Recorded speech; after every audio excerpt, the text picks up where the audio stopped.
കള്ളൻ പിടിയിൽ.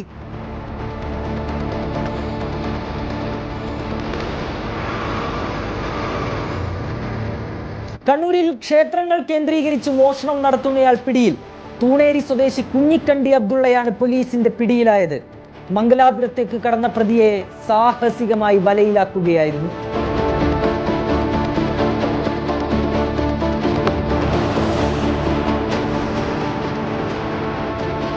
പാനൂരിലെ മഹാവിഷ്ണു ക്ഷേത്രത്തിലാണ് ആദ്യം കവർച്ച നടന്നത്.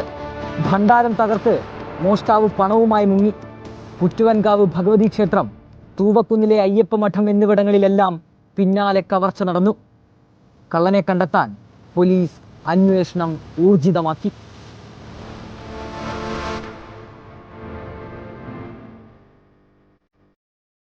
കള്ളന്റെ ദൃശ്യം CCTV ക്യാമറയിൽ പതിഞ്ഞിരുന്നു.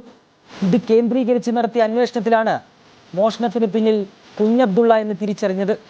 മൊബൈൽ ഫോൺ ഉപയോഗിക്കാത്ത ഇയാൾ എവിടെയെന്ന് കണ്ടെത്തുകയായിരുന്നു പ്രയാസം. ഒടുവിൽ പ്രതി മംഗലാപുരത്തുണ്ടെന്ന വിവരം പോലീസിന് ലഭിച്ചു.